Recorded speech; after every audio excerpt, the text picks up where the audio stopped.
Donc le jeûne, cette fois-ci profond, bien compris, bien mis en pratique, c'est celui qui nous permettra à minima de sortir du ramadan lavé de tout péché. Le seul fait de bien jeûner ou de prier au moins chaque nuit 2 rak'at pour avoir la récompense du tarawih, ou le fait pendant la nuit du destin, comme elle est difficile à déterminer, on pourrait se dire je vais prier quelques prières, faire des invocations pendant les 5 dernières nuits impaires, moi je m'en sors plus ou moins bien. Rien que ça, ça permet de sortir lavé des petits péchés. Ça c'est clair, mais l'objectif c'est d'arrêter les grands péchés. Pour arrêter les grands péchés, il faut un effort supplémentaire qui sera facilité par le ramadan. En quoi le ramadan nous aide à arrêter les grands péchés? Parce qu'il va venir agir sur les 2 causes principales des péchés. Quelles sont ces 2 causes? L'oubli et les passions. Ce sont ces 2 facteurs qui ont conduit Adam et Ève à manger de l'arbre. Allah nous dit dans la sourate Taha, وَلَقَدْ عَهِدْنَا إِلَىٰ آدَمَ مِنْ قَبْلِ. Nous avions pris de Adam auparavant l'engagement de ne pas manger de l'arbre. فَنَسِيَ, il a oublié, وَلَمْ نَجِدْ لَهُ عَزْمًا, et on n'a pas trouvé en lui la force suffisante pour se retenir. Donc son péché est causé par 2 facteurs, 2 phénomènes. Le premier c'est l'oubli. Effectivement, à un moment donné il a oublié. Et l'être humain oublie. Mais plus fondamentalement, il a succombé à la tentation de manger de l'arbre. L'interdit lui a été enjolivé par l'intermédiaire du diable. Car le diable a comme stratégie, bien souvent, de rendre attirant ce qui est, à y bien réfléchir, repoussant. Il essaie de nous faire croire qu'une chose est bonne alors que, en réalité, elle est mauvaise, au moment présent ou tout au moins au futur. Donc, c'est ce qui s'est passé. Mange de l'arbre, tu deviendras un ange éternel, tu auras une puissance illimitée. Pourquoi le ramadan va venir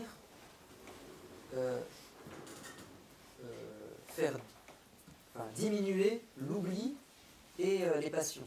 Parce que l'adoration du jeûne, c'est une adoration qui s'étale sur toute la journée. C'est la seule.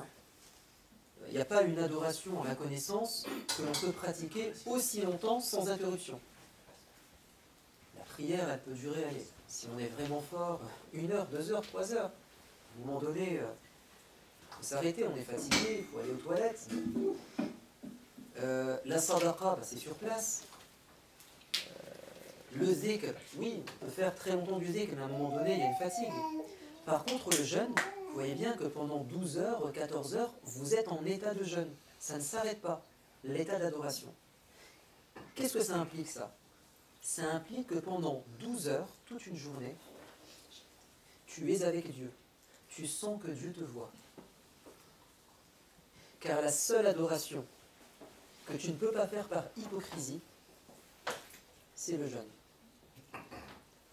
La prière, elle peut être hypocrite. Allah le dit au sujet des hypocrites. Ils prient par ostentation. La sadaqa, elle peut être hypocrite, pour plaire aux gens. Allah le dit au sujet des hypocrites. Mais le jeûne, ça ne peut pas être fait de manière hypocrite. Pourquoi? Parce qu'à tout moment, tu peux rompre ton jeûne. Donc si tu t'abstiens du matin au soir, ce n'est pas parce que tu as peur du regard des gens, mais parce que tu as peur du regard de Dieu. Parce que tu peux te dérober du regard des gens. La manière la plus facile, c'est quoi? Quand tu fais tes ablutions, au lieu de cracher, qu'est-ce que tu fais? Bah, t'avales. Ah oui, si tu veux vraiment faire en sorte que personne ne te voie, fais tes ablutions, avale une gorgée d'eau. Donc, celui qui jeûne, il a pris conscience que Dieu le voyait. Et bien ça, c'est ce qui t'empêche de faire des péchés. C'est de savoir que Dieu te voit. C'est quand tu oublies que Dieu te voit que tu commences à faire des péchés. Et je pense que c'est l'une des raisons pour lesquelles pour laquelle les gens qui jeûnent arrêtent de fumer, arrêtent de faire des bêtises. Parce qu'ils se disent mon jeûne va être entaché, voire rompu. La deuxième chose, c'est que le jeûne vient t'aider à maîtriser tes passions. Je peux savoir que Dieu me voit. Je peux savoir que c'est interdit et mauvais. Mais je suis trop faible. Je le fais quand même, en connaissance de cause, en toute conscience, parce que je suis faible. Le jeûne vient t'apprendre à être fort devant les tentations. Si tu as réussi à t'abstenir de boire et manger, alors que la nourriture et la boisson sont nécessaires et sont un besoin physique. C'est une attirance qui n'est pas psychologique, elle est physiologique. Quand j'ai faim, j'ai soif, c'est une attirance, elle n'est pas virtuelle, elle est réelle. Donc si je réussis à surpasser cette souffrance de la faim et de la soif, qui n'est pas psychologique, deuxièmement, à me retenir de boire et de manger alors que c'est une chose qui est bonne, boire et manger, c'est pas en soi haram. C'est haram juste pendant le ramadan.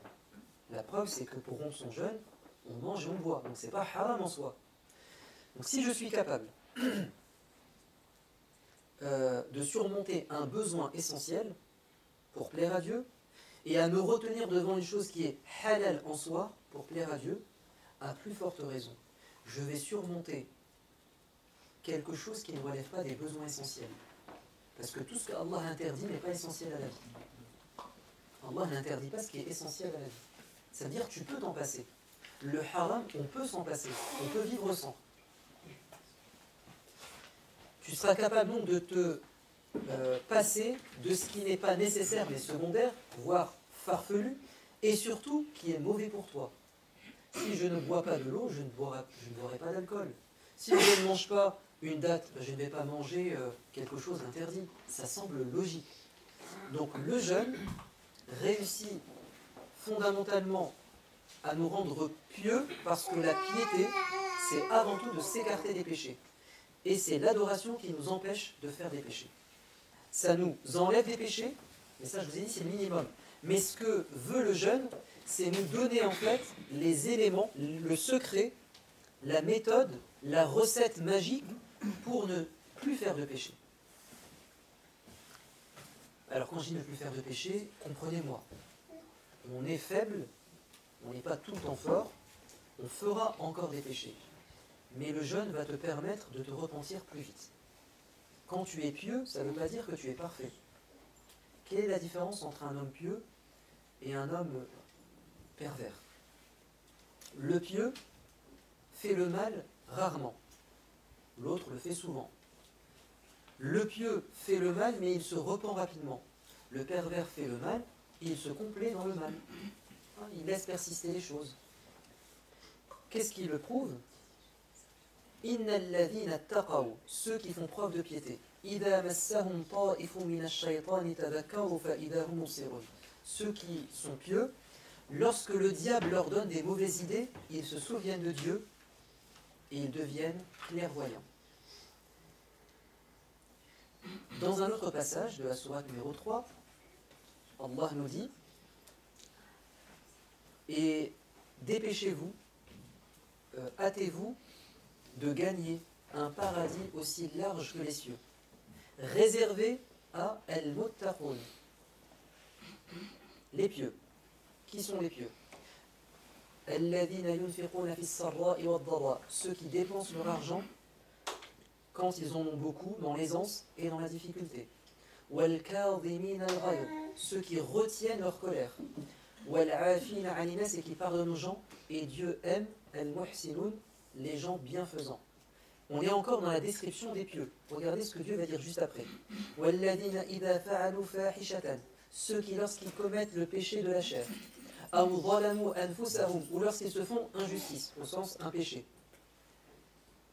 ils se souviennent de Dieu, zakarullah, wa man yaghfiru dhunuba illa Allah, et qui autre que Dieu peut pardonner les péchés, wa lam yusirru ala ma fa'alu, ils ne vont pas persister dans le péché car ils savent.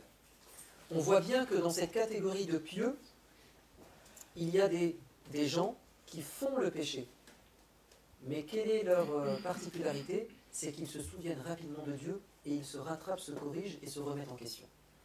Donc la piété, c'est de faire moins de péchés que la norme, et quand on fait un péché, on arrive à se repentir assez rapidement. Ça, c'est la piété. Et le jeûne vient nous enseigner la piété, en nous disant que si vous voulez être pieux, vous retenir devant les péchés, il va falloir le plus souvent vous souvenir de Dieu, par le jeûne, par la prière, par le zikr. Le jeûne, ça paraît évident parce que ça dure. Quand on ne jeûne pas, on peut quand même être avec Dieu. Pas que pendant la prière, qui est très courte, ponctuelle, mais entre deux prières, faire du zikr. Dieu dit dans le Coran, فَإِذَا قَضَيْتُمُ الصَّلَاةَ, lorsque vous terminez la prière, فَاذْكُرُوا اللَّهَ, continuez à vous souvenir de Dieu. قِيَامًا, debout, وَقُعُودًا, assis, وَعَلَى جُنُوبِكُمْ, et aussi allongé. Ça, c'est un pieux. Un pieux, c'est quelqu'un qui essaie d'être en adoration permanente ou avoir le souvenir de Dieu en permanence par des adorations, le jeûne, la prière, mais aussi par un effort de zikr, autant que faire se peut. Qu'est-ce qui prouve que le jeûne, c'est vraiment l'adoration qui nous permet de maîtriser nos passions et donc se préserver des péchés? C'est le conseil que le prophète a donné aux jeunes. Ya ma'shara shabab, où vous les jeunes, écoutez-moi, mariez-vous vite. Dès que vous avez l'occasion, les moyens, mariez-vous. Et celui qui n'a pas les moyens, alors qu'il jeûne, car le jeûne va lui permettre d'étouffer ses désirs, de les maîtriser. N'importe quel jeune qui serait en proie à cette tentation, s'il met en pratique ce conseil, ça va marcher. C'est le prophète qui dit. Le jeûne, vraiment, c'est un moyen efficace de contenir ses désirs. Donc le jeûne profond, le jeûne réel, le jeûne efficace, c'est celui qui nous permet de sortir lavé des petits péchés, celui qui nous donne les moyens d'arrêter, voire de ne plus tomber dans les grands péchés. Mais on ne s'arrête pas là. On peut aller plus loin dans le jeûne. J'ai oublié de vous dire qu'on dit souvent que le jeûne superficiel, c'est le jeûne de l'estomac. J'ai réussi à m'abstenir de manger et boire. C'est mon estomac qui a jeûné. Mais le vrai jeûne, c'est le jeûne du corps en entier. Des yeux, je ne regarde pas ce qui est mauvais. De la langue, je ne dis pas ce qui est mauvais. Et si nous n'avons pas compris que le vrai jeûne, ce n'est pas celui de l'estomac uniquement, mais celui de tous les membres, on va rester en superficie et on ne va pas atteindre l'objectif. Et il se peut qu'on sorte du ramadan sans récompense et sans bénéfice. Le messager de Dieu a dit: il se peut qu'un jeûneur ne tire comme avantage de son jeûne que la faim et la soif. C'est tout. Il sort du ramadan, il a juste fait le minimum, c'est le jeûne de l'estomac. Il se peut qu'une personne veille en prière, le tarawih, et il ne tire de son tarawih que l'insomnie et la fatigue. Comment expliquer ça? La personne, elle a quitté sa maison, elle est venue à la mosquée, elle a fait le tarawih, prière facultative, avec le désir d'être récompensé. Comment expliquer qu'il ne tire que de la fatigue? Parce qu'à la mosquée c'est un ange, il sort de la mosquée, ça devient un diable. Il annule ce qu'il a fait avec ses péchés. Moi je vais vous dire, j'ai un ami en Belgique qui m'a dit, le président de notre mosquée nous a raconté que son voisin, non musulman, à chaque mois de ramadan, il n'est pas là. Il me dit, qu'est-ce qui se passe? Il lui dit, dès que je sais que c'est le ramadan, je pars en vacances. Pourquoi? Il dit, parce que c'est un enfer pour moi le ramadan. Ah oui, vous me dérangez. Moi je suis là à côté de vous, à côté d'une mosquée, on se garde devant chez moi, quand ils sortent, ils discutent, ils parlent, j'arrive pas à travailler, je dors pas. Je vous ai dit tout à l'heure, cette femme qui priait beaucoup, jeûnait beaucoup, faisait beaucoup de sadaqat, le prophète a dit, qu'est-ce que disent ses voisins? Vous voyez, les mauvaises actions peuvent faire disparaître les bonnes actions. Comme le hadith du ruiné. Quel est le ruiné selon vous, a dit le prophète? C'est celui qui avait de l'argent qui a tout perdu. Il a dit non. Le vrai ruiné, c'est celui qui se présente devant Dieu avec des jours de jeûne, des sadaqat, le pèlerinage, la umrah. Très bien, bonnes actions. Mais qui a insulté un tel, frappé un tel, menti un tel, volé un tel. Les victimes viennent et disent, Ya Allah, il nous a fait du mal, aujourd'hui il paiera.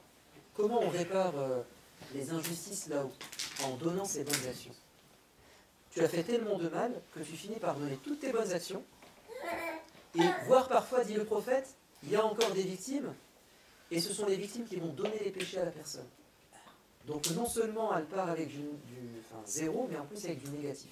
Donc ça c'est la vraie perte, parce que tous tes efforts sont partis à cause des péchés. Bon. Je connais une mosquée, pas très loin de chez moi, enfin 2 mosquées qui se font face, marocaine, algérienne, avec une place au centre. Qu'est-ce qui se passe pendant les du Ramadan? Ils sortent des mosquées, les jeunes, et ils passent la nuit sur la place. Scooter, musique, barbecue parfois, en pleine nuit, ça rigole, ça court. Bien sûr, la journée, ils vont dormir. Bon, quand c'est les vacances, bien quand c'est des gens qui n'ont pas d'occupation. Donc, qu'est-ce qui a jeûné? L'estomac. Les yeux, la bouche, les mains n'ont pas jeûné. Donc, on peut sortir du Ramadan sans récompense en ayant fait juste le jeûne de l'estomac. Autre hadith. Celui qui ne délaisse pas le jour du jeûne les propos mensongers et les actes mensongers, c'est-à-dire la tromperie, l'arnaque, la supercherie, Allah n'a que faire de son jeûne. Donc celui qui est dans le jeûne de l'estomac, qui ne lui a pas permis de faire jeûner sa langue et ses mains, il est dans un jeûne superficiel. Il ne tire aucun bénéfice.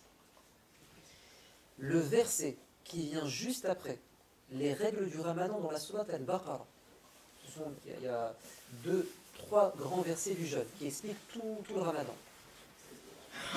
Le verset qui vient après, qu'est-ce qu'il nous dit? وَلَا تَأْكُلُوا أَمْوَالَكُمْ بَيْنَكُمْ بِالْبَاطِلِ. Juste après, Dieu va dire, après les règles du jeûne, et ne consommez pas injustement les biens et l'argent des autres. Donc celui qui jeûne mais qui continue à prendre l'argent des autres, illégalement, illicitement, il n'a pas compris. Il est en train de manger l'argent haram.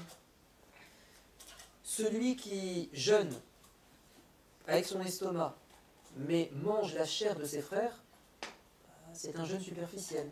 C'est quoi manger la chair de ses frères? Allah a dit dans le Coran, وَلَا يَغْتَبْ بَعْضُكُمْ بَعْضًا. Ne vous livrez pas à la calomnie ou à la médisance. Est-ce que vous aimeriez manger la chair de votre frère mort?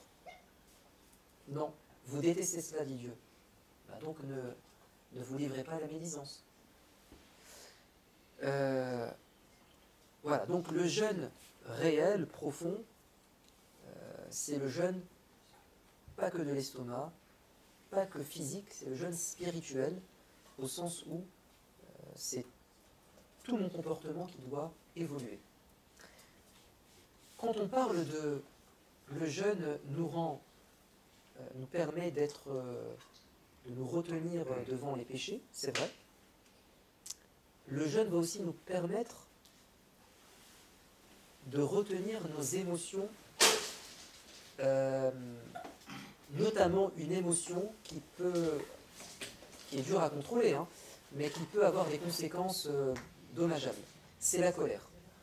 L'un des objectifs du jeûne, c'est d'apprendre à maîtriser sa colère. Pourquoi? Le prophète dit, quand l'un de vous est en état de jeûne et qu'une personne le provoque, alors qu'il dise je jeûne, qu'il ne répond pas à la provocation. Soit il le dit à la personne, soit il se le dit à lui-même. Tu es en état de jeûne, calme-toi. Tu dois t'élever. Ton jeûne t'impose d'être différent, d'être fort, parce que c'est ça la force. La vraie force, c'est la force mentale. Le prophète a dit, la vraie force n'est pas de terrasser son adversaire au combat, mais de retenir sa colère quand elle veut s'exprimer. Je ne dis pas, attention, que se mettre en colère annule le jeûne. Je ne dis pas que mentir annule le jeûne. Je ne dis même pas que médire annule le jeûne. Je ne dis pas ça. Je dis que ces péchés diminuent, voire annulent la récompense. Ça ne veut pas dire que si tu as fait ça, ton jeûne est annulé, tu dois le rattraper. C'est pas ça qui annule le jeûne. Okay? Là, on est à un autre niveau. On n'est pas dans les règles de valide-invalide. On est dans ce qui est bénéfique et ce qui est un jeûne, entre guillemets, inutile d'un point de vue de la récompense et des effets dans notre vie. On va encore aller plus loin dans la profondeur du jeûne. Parce que jusqu'à maintenant, on est dans quelque chose qui est plutôt s'empêcher de faire des choses. Mais le jeûne, il est là pour nous motiver à faire des choses, n'est-ce pas? Mais il faut commencer par ça, parce que le plus important, c'est de réussir à retirer ce qui est sale. Parce que si tu viens, comme le dit quelqu'un, mettre un maquillage sur une peau qui est sale, ok, tu t'es maquillé, mais en dessous c'est sale. Ça n'a pas de sens. Enlève d'abord ce qui est sale, puis ensuite viens t'embellir. Donc, il faut retirer les péchés, nous préserver des péchés, mais il faut aussi aller plus loin et faire le bien. Le jeûne qui apporte ses fruits, c'est ce jeûne qui va nous motiver à faire des bonnes actions. De quoi parle-t-on? Vous savez que le Ramadan, c'est le mois du Coran. Shahru Ramadan alladhi unzila fihi al-Qur'an. Le mois du Ramadan est le mois où le Coran a été révélé. Si le mois du Ramadan a cette importance, c'est parce que c'est le mois du Coran. C'est ce qui fait qu'il est particulier.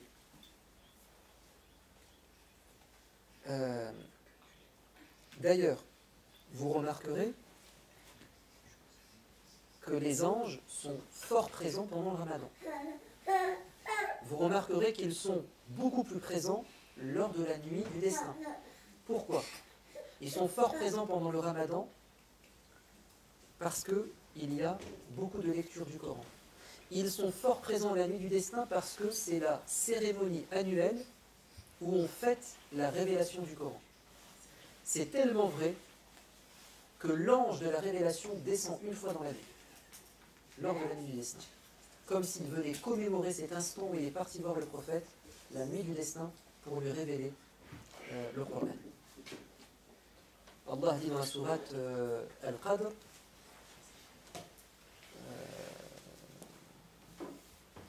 Al-Malaikatu war-ruhu fiha, les anges descendent et le Saint-Esprit, c'est-à-dire l'ange Gabriel, pendant cette nuit. Bon, donc le mois du Ramadan, c'est le mois du Coran. Donc si pendant l'année on a été un peu négligent, voire très distant, le mois du Ramadan doit être une réconciliation, un retour vers le Coran. Le prophète alayhi salam avait l'habitude, chaque nuit du Ramadan, de réciter le Coran, une partie du Coran, à Jibril. Il récitait le Coran lui-même pendant l'année. En fait, il était toujours avec du Coran. Mais pendant le Ramadan, il y avait un programme spécial. Jibril venait chaque soir, tu me récites du Coran. C'était une révision. Et le dernier Ramadan de sa vie, Jibril lui a fait réciter 2 fois le Coran. Parce que c'était la fin, il fallait réviser et vérifier 2 fois plus. Abdullah ibn Abbas nous dit le prophète était très généreux, mais il l'était tout particulièrement pendant le Ramadan, car Jibril venait lui demander de réciter du Coran. Il était plus généreux que le vent qui souffle. Le retour vers le Coran aura un impact direct sur vous. C'est que vous allez rayonner. Vous allez vous remplir avec le Coran et ça va se dégager, se faire ressentir autour de vous. Le prophète était plus généreux pendant le Ramadan parce qu'il était plus en contact avec le Coran. Vous voyez? Le Coran nous pousse à faire encore plus de bien, à améliorer encore plus notre comportement. Et il faut être stratégique, se connaître et se dire que le Ramadan c'est comme une course. Généralement, au début de la course, on se ménage. On y va tout doucement. Puis plus on arrive à la fin de la course, donc la ligne d'arrivée, et plus on pique un sprint. N'est-ce pas? C'est exactement ce que faisait le prophète alayhi salam. Aïcha dit, le prophète de l'islam, quand les 10 derniers jours du Ramadan arrivaient, il redoublait d'efforts. Donc il y allait modérément pendant les 20 premiers jours, mais les 10 derniers jours, il redouble d'efforts. Parce que Allah toujours regarde la fin, ce que l'on fait à la fin.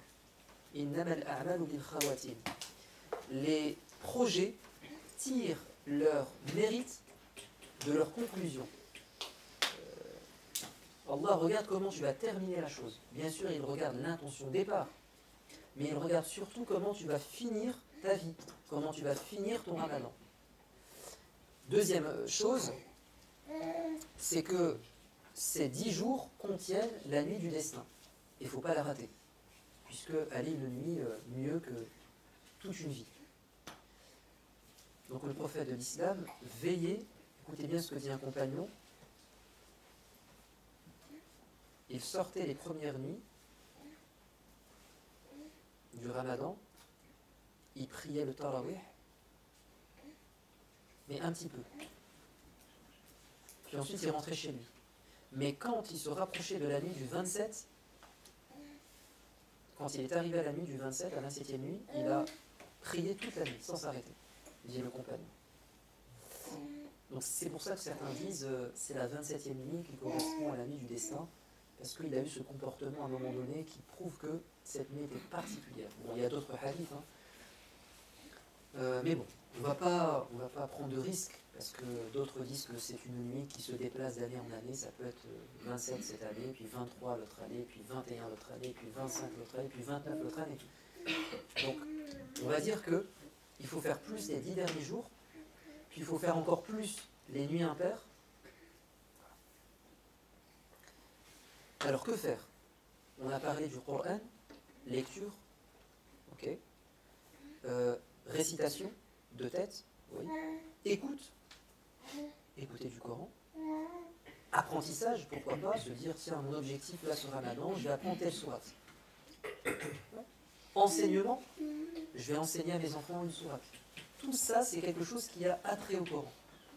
Méditation, explication, compréhension. Aussi, je peux me dire, mon objectif pendant ce Ramadan, c'est de comprendre toutes les petites sourates que je connais. Comme ça, ma prière n'est plus superficielle. Quand je prie, je comprends ce que je dis. Je ressens des choses. Une de ses épouses disait, le prophète récitait lentement le Coran, et à chaque fois qu'il y avait un verset qui parle du paradis, il le demandait. Quand il y avait un verset qui parle de l'enfer, il demandait à être préservé. Il y avait une interaction, une récitation vivante, dynamique, profonde en fait. Et un compagnon avait l'habitude, étrangement, à chacune de ses rak'ahs, de lire Qul huwallahu ahad. Les gens étaient étonnés. Qu'est-ce qu'il fait? Peut-être même une innovation, le prophète ne faisait pas ça. Donc ils sont partis se plaindre. Le messager de Dieu leur a dit attendez. Allez lui poser la question, pourquoi il fait ça? Pourquoi vous parlez sur lui? Pourquoi vous interprétez? Posez-lui la question. Pourquoi tu dis toujours cette sourate? Et le compagnon dira parce que c'est une sourate qui parle d'Allah, l'unicité de Dieu et de ses qualités. J'aime bien. Et le prophète dira annoncez-lui qu'il ira au paradis et que comme il aime les qualités de Dieu, Dieu l'aime. Vous voyez? Parce qu'il était dans une lecture en fait profonde. C'est une sourate qui lui fait quelque chose. Donc un contact avec le Coran, mais n'oublions jamais, oui, lire, réciter, apprendre, écouter, ça apporte beaucoup de récompenses. Et ça purifie le cœur et ça fait du bien. Mais ce qu'il y a de mieux, c'est la compréhension. Une lecture accompagnée d'une compréhension qui vise la mise en pratique. Parce que c'est ça le but du Coran, c'est de nous guider, de nous transformer, d'être un Coran qui marche, comme était le prophète de l'islam. Donc, moi je préconise pour les imams que pendant le Ramadan, puisqu'on a un public très fort et souvent exceptionnel, qui ne vient pas durant l'année, ou rarement durant l'année, moi ce que je préconise pour les imams, c'est qu'ils trouvent un équilibre entre lecture du Coran et explication du Coran. Se dire, moi en tant qu'imam pendant le Ramadan, mon but c'est de finir le Coran pendant la prière, donc lire 2 hizb au minimum par jour, donc une lecture rapide forcément. Ok, c'est bien pour toi en tant qu'imam, ça te fait réviser, ça te fait une récompense. Maintenant ceux qui sont derrière, qu'est-ce qu'ils vont en tirer comme avantage?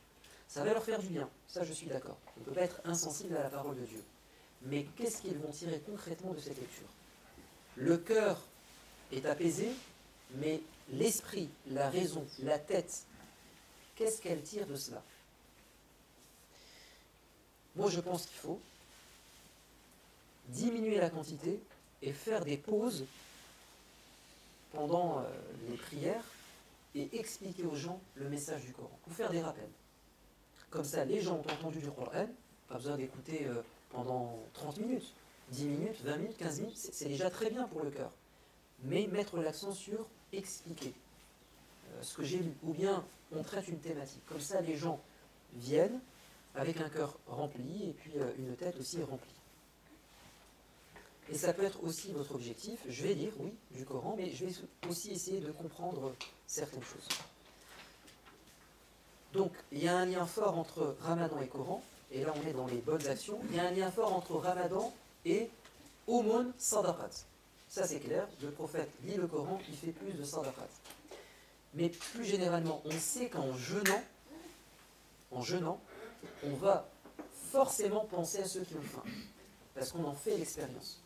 L'un des objectifs du Ramadan, l'esprit du jeûne, c'est aussi de ressentir ce que les autres ressentent. Donc d'être sensible à leur souffrance, donc de leur venir en aide. C'est ça l'objectif. On le voit à travers Zakat al-Fitr, à la fin du Ramadan, on remet aux gens dans le besoin. On le voit à travers ceux qui sont incapables de jeûner de manière permanente, maladie chronique ou autre. La fidia, la compensation financière, c'est pour les pauvres, l'équivalent d'un repas pour un pauvre. On le voit avec la récompense de celui qui assure la rupture du jeûne à un jeûneur. Quand tu donnes, quand tu nourris un jeûneur, tu as la même récompense que son jour de jeûne. Et si tu le reçois chez toi à la maison, c'est encore mieux, parce que tant que le jeûneur est chez toi à la maison, les anges prient pour toi, jusqu'à ce qu'il sorte de chez toi. Donc on voit bien, hein, toutes les campagnes de dons, les campagnes de nourriture, de rupture du jeûne à l'étranger, mais aussi dans les mosquées, tout ça c'est très important. Et il faut le faire, et que ça soit pour des pauvres ou que ça soit pour des amis, la famille. L'esprit du jeûne, c'est aussi la fraternité. C'est le mois de la fraternité par excellence. On fait tous la même chose, enfin, et ensemble, pas chacun séparément. Oui, au départ de l'islam, les gens faisaient le tarawih individuellement. Mais Omar ibn Khattab a dit non, il y a mieux que ça. Il a vu les gens à la mosquée prier chacun de son côté, il a dit non, non, non, on va tous les rassembler derrière un imam, Ubay ibn Ka'b. On jeûne tous ensemble. Donc, le petit-déj, c'est en famille, et la rupture du jeûne, c'est en famille. Enfin, alors que bien souvent, chacun mange de son côté, mais là, comme on a des horaires imposés par Dieu, on a tous faim, on a tous soif, donc on va tous manger en même temps. Ça fait du bien. Ça fait du bien s'asseoir à table tous ensemble. Cette ferveur, cet effet de groupe nous pousse aussi à vouloir inviter les gens de notre famille, nos amis, nos voisins, partager aussi, le jour de l'Aïd, on donne à nos voisins, aux non-musulmans. Ça, c'est l'esprit fraternel. On va tous à la mosquée ensemble. Donc voilà, ça c'est quelque chose qu'il faut développer, dont il faut profiter.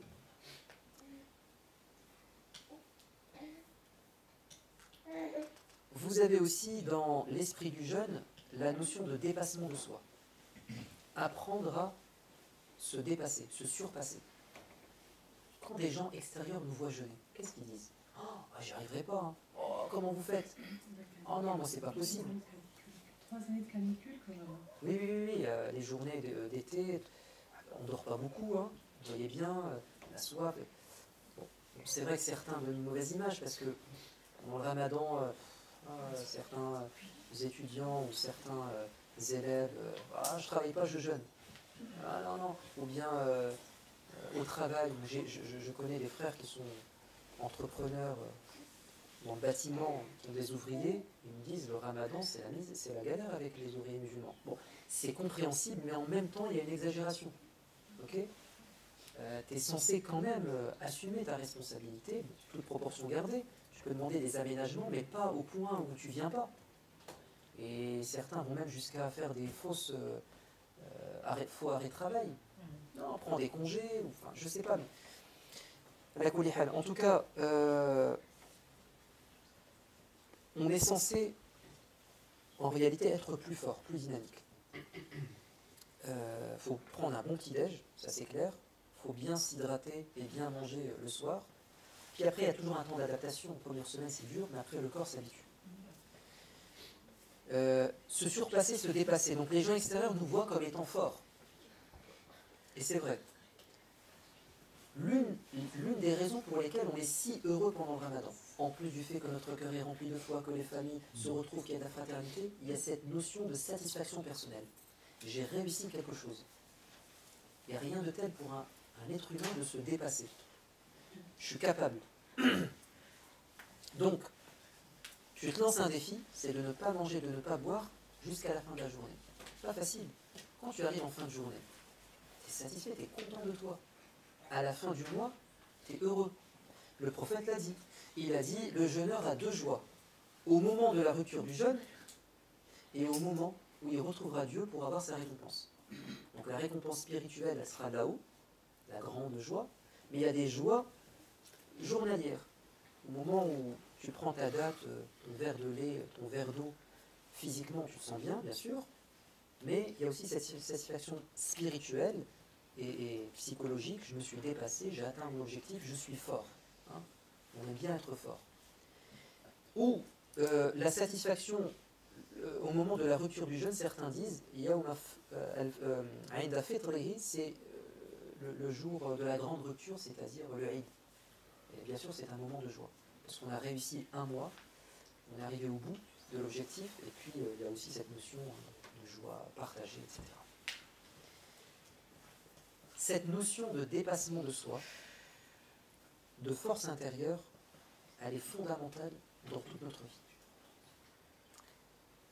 On rapporte que, je crois que c'est Harvard, il y a une expérience qui a été faite il y a des dizaines d'années sur des enfants.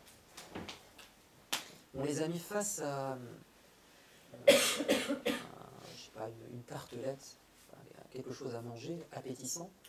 Et on a dit aux enfants, écoutez, on vous lance un défi, vous ne mangez pas ce qu'il y a devant vous, pendant autant de minutes. On vous laisse devant, on va voir comment ça va se passer. Puis ils ont remarqué que certains ont réussi, d'autres n'ont pas réussi. Puis ensuite, ils ont suivi le parcours des enfants, jusqu'à la période adulte. Pardon. Et ils ont constaté quelque chose, c'est que les enfants qui, étant jeunes, ont été capables de se retenir, et donc d'être forts, ce sont ceux qui, dans leur vie, ont le mieux réussi. Il y a une expérience comme ça qui a été faite dans le Coran, avec une armée. On est après l'époque de Moïse, chez les Hébreux, les Israélites, Banu Israël, qui ont été expulsés de la Palestine. On leur a confisqué leurs biens et kidnappé leurs enfants.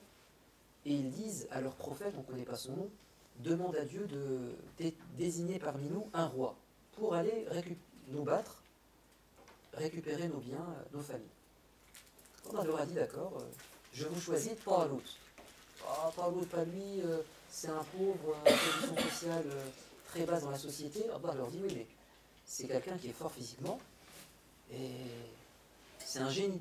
Donc il a les qualités requises pour être un leader et un chef armé. Bon, ils acceptent malgré tout. Ils forment une grande armée, des milliers d'hommes, et ils se dirigent vers la Palestine. Mais Talut n'a pas confiance. Il se dit, là dans mon armée, j'ai des gens, je suis sûr et certain, quand ça va chauffer, on va être devant les ennemis et vont tourner le dos. Ils vont me lâcher. C'est la pire des choses. C'est qu'il y a une volte-face, tu sois trahi au moment où tu as plus besoin de tes hommes. Donc il va y avoir de la part de Dieu une expérience qui va être faite pour déterminer les faibles et les forts. C'est quoi ?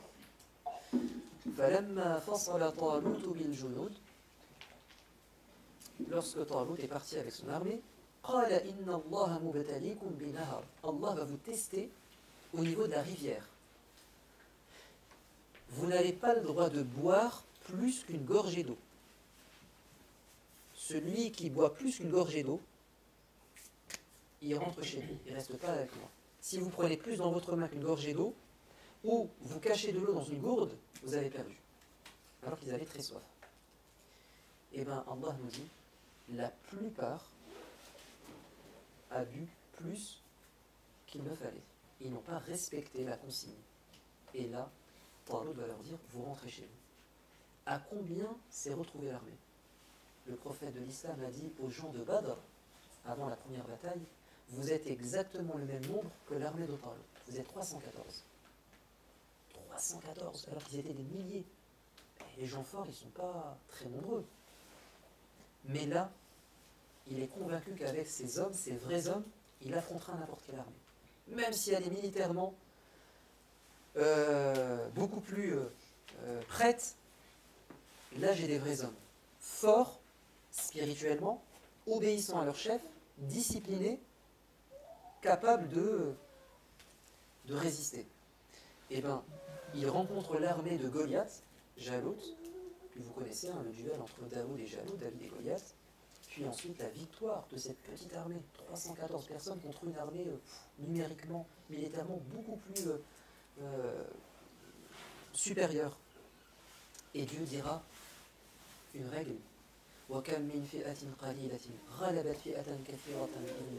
de fois dans l'histoire un petit groupe a triomphé d'un grand groupe?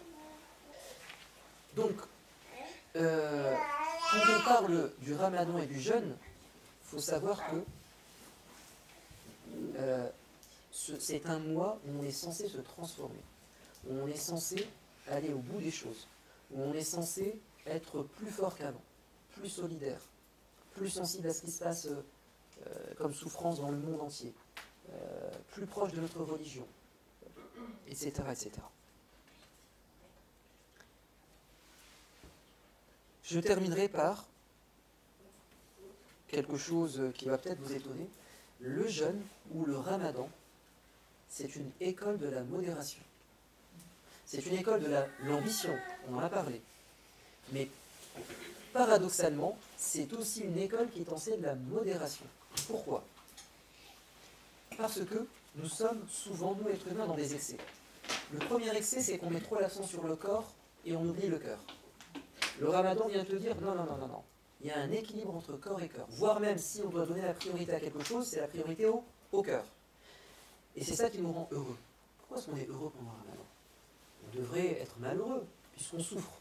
La faim, la soif. Non, au contraire, c'est ça qui nous rend heureux. Parce que le vrai bonheur, c'est quoi? La meilleure définition du bonheur qu'on a pu avoir, au-delà des définitions complexes des philosophes, le bonheur c'est quoi? Très simplement, c'est de désirer ce que tu possèdes. Pardon, c'est de ne pas. Le bonheur, c'est de ne pas posséder tout ce que tu désires, mais de désirer ce que tu possèdes. Ok? Parce que si tu veux posséder tout ce que tu désires, mais c'est un objectif, c'est un mirage, tu n'y arriveras pas. Tu seras toujours en train de courir après des choses, tu seras insatisfait. Insatisfaction permanente, frustration permanente. Le vrai bonheur, c'est la satisfaction de ce que tu as. J'apprécie ce que j'ai. La plupart des gens sont malheureux parce qu'ils n'apprécient pas ce qu'ils ont. Ils oublient la valeur des choses. Le ramadan nous permet d'apprécier la valeur de beaucoup de choses qu'on oublie. On oublie d'apprécier dans le domaine de la nourriture les bonnes choses. On a tellement d'argent, c'est une société où il y a une telle consommation qu'en fait on a l'impression que pour bien manger, il faut avoir de la sauce. Il faut avoir, je sais pas, une boisson à côté de soi. En fait, le superflu devient presque nécessaire pour garder les enfants. C'est très clair, les jeunes, les enfants, s'ils n'ont pas durant le repas exactement ce qu'ils veulent, bah, le repas il n'était pas bon. Ah, de la soupe, ah, des légumes, ah, ceci, ah, immense. C'est un problème. Le ramadan, vous ne verrez pas un enfant ou un adulte, au moment de la rupture du jeûne, cracher dans la soupe. Ce que sa maman va lui donner, il va dire Bismillah et manger, il va être content. Pourquoi? Parce qu'il a faim. Okay? Quand on a faim, on ne fait plus de caprices. Parce que le corps a faim. Tu vas combler tes besoins essentiels. C'est quand tes besoins essentiels sont comblés que tu cherches du superflu. Vous voyez? Donc l'école du jeûne, c'est une école qui nous enseigne la sobriété qui nous enseigne la satisfaction de ce que l'on a, apprécier ce que l'on a. Et le prophète alayhi salatu wassalam a dit, très belle définition du bonheur, ne regardez pas ceux qui sont au-dessus de vous, mais regardez ceux qui sont en dessous de vous. Cela vous permettra d'apprécier les bienfaits que Dieu vous a donnés. Sur le plan matériel, compare-toi toujours à ceux qui ont moins. Tu diras alhamdoulilah. Pas sur le plan spirituel, c'est l'inverse. Le plan spirituel, prends des modèles au-dessus de toi. Comme ça, tu vas toujours aller de l'avant. Donc la modération dans la consommation, même la modération dans la religion, hein, parce que le jeûne, bon, c'est vrai qu'on fait beaucoup, mais en réalité, bon, je ne peux pas trop m'étendre, mais les règles du jeûne sont des règles de la modération. On le voit notamment avec les facilités du jeûneur, en voyage, enceinte, allaitement, beaucoup de choses qui montrent que la religion ne veut pas que tu sois dans un excès et que tu ailles trop loin, parce que ça peut se retourner contre toi. Donc, ok pour faire beaucoup, mais toujours selon une certaine limite. On va s'arrêter là parce que on a dit l'essentiel, alhamdoulilah, et vous avez la parole, c'est ça ?